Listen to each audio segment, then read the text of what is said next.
Hello and welcome to this week's episode of NetKno, the networking show. And I'm a bit excited because Pete, the producer's just done his little clappy thing. Do your clappy thing again, Pete, so that they can see the clappy thing. I love the clappy thing. He's just done the clappy thing. There you go. And we're on episode 30. And that feels a little special. So thanks so much if you've stuck with us this whole time. Or if you're new here, welcome. There's 29 episodes waiting for you to go and enjoy. Anyway, this week we are talking about networking for introverts. And introverts, where are you? If you're out there, I bloody love you. And I get asked a lot by introverts. Well, networking's just not for me. I don't like it. It makes me feel uncomfortable, blah, blah, blah. So this episode, loads of top tips, practical stuff for all you lovely introverts out there, because some of the best networkers that I know are introverts. And we're going to wind it back a little bit.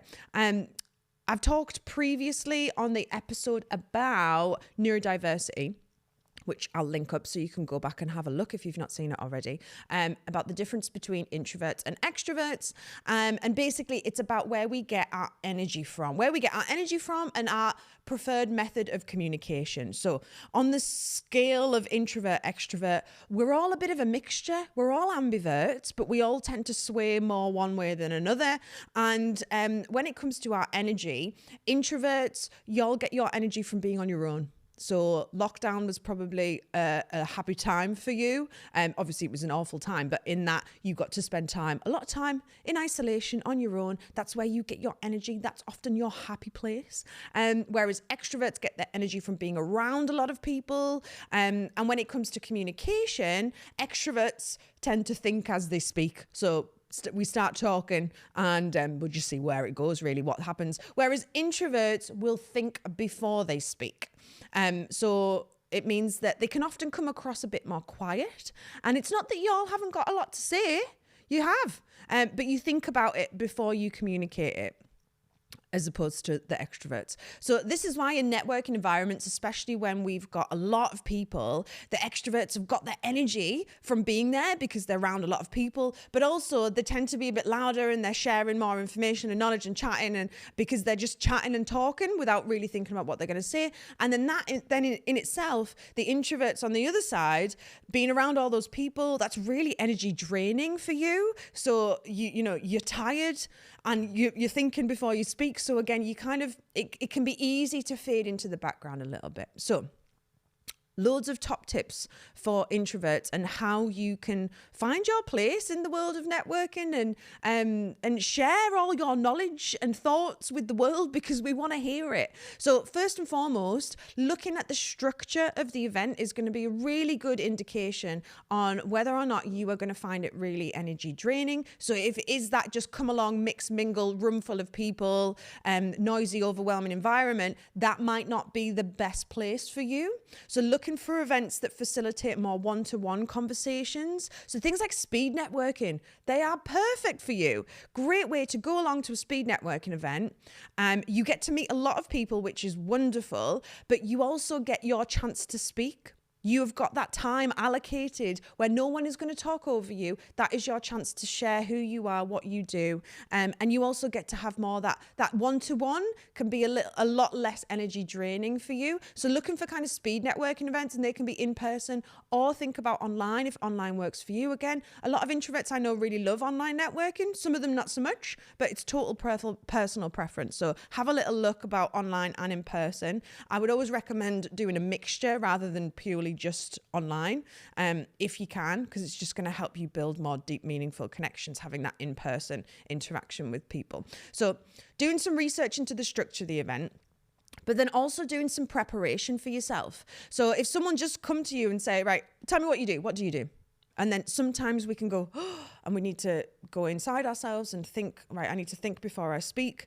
But having something prepared there ready to say and practicing that 60-second elevator pitch, that introduction to yourself, whatever it is, that's going to be really helpful and useful for you. Because it means that you're less likely to clam up and more likely to take advantage of that fantastic opportunity to share with the people that you're meeting who it is you are, what you do, and share all your wonderful insights and things.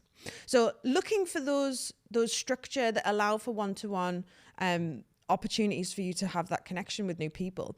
But also, I want you to think outside of just that room. So just that networking event, think of that as part of your wider networking strategy, but also throw in there a lot of one-to-one catch-ups, coffees, going for lunch with people. These are still networking activities. Just because you're not in a networking event doesn't mean you're not networking. So I want introverts out there, think about how you can balance out the events with lots of other lovely networking activities. Make sure that you're utilizing social media, you're engaging with social media. You do have that time to think about, what am I going to say? Edit yourself so you don't have to say it in real time. So it gives you that chance to kind of be a bit more thoughtful with your comments. But please do comment, get in there, engage with social media, be social on it. Don't just scroll through and look, get involved. But book in lots of one-to-ones, whether that's online, whether it's having a coffee catch up with people, whether it's going for lunch with people, whatever works for you. And choose environments that you feel comfortable and safe going to, that you've been to before, that you know the venue, you know the how to get there and how to park and things like that, because that's going to reduce lots of potential excuses and barriers for you as well. So looking for those one-to-one opportunities. Thinking about the networks that maybe introduce more intimate type of networking. So maybe boardroom discussions, those kind of round table events, where it's more knowledge transfer, a bit more intimate. Again, those could be a great place for you to network. So again, thinking outside of the box of just that room where you've got loads of people all mingling and having a cup of coffee and just chatting, because that might not be the best place for you.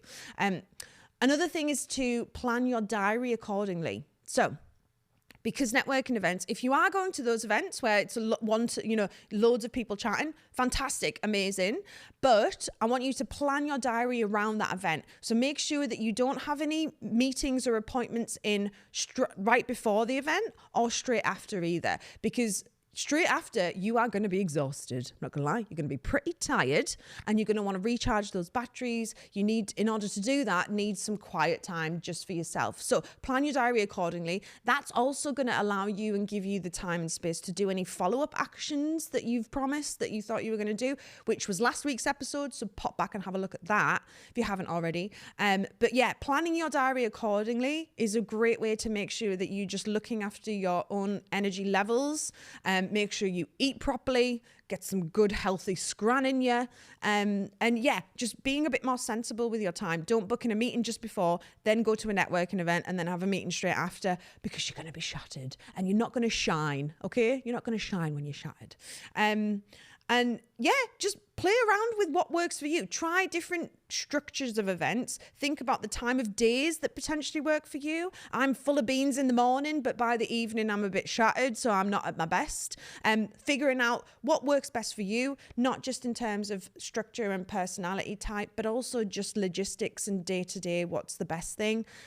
Try lots of different events and then get yourself in a nice routine. Think about that wraparound networking, so not just in the room itself. And please just don't count yourself out. I think a lot of people, if you are introverted, sometimes feel, like I said at the beginning, networking's not for you, and it is, and we want to meet you and we want to learn from you, and it's the perfect place for you. It's just maybe you haven't found the right event yet. So please keep trying. That is it for this week. If you are introverted, please pop in the comments your experiences of networking events. Have you found any hacks or tricks that work for you? Please share them by commenting so that more people can learn from what you've learned. And as always, if this has been useful, please do share this episode with your wider network. Make sure you subscribe, because next week's episode is all about online networking event etiquette, which I'm a bit excited for. So make sure you subscribe so you don't miss that. And that is it for this week, and I'll see you then. A Liquid Studios production.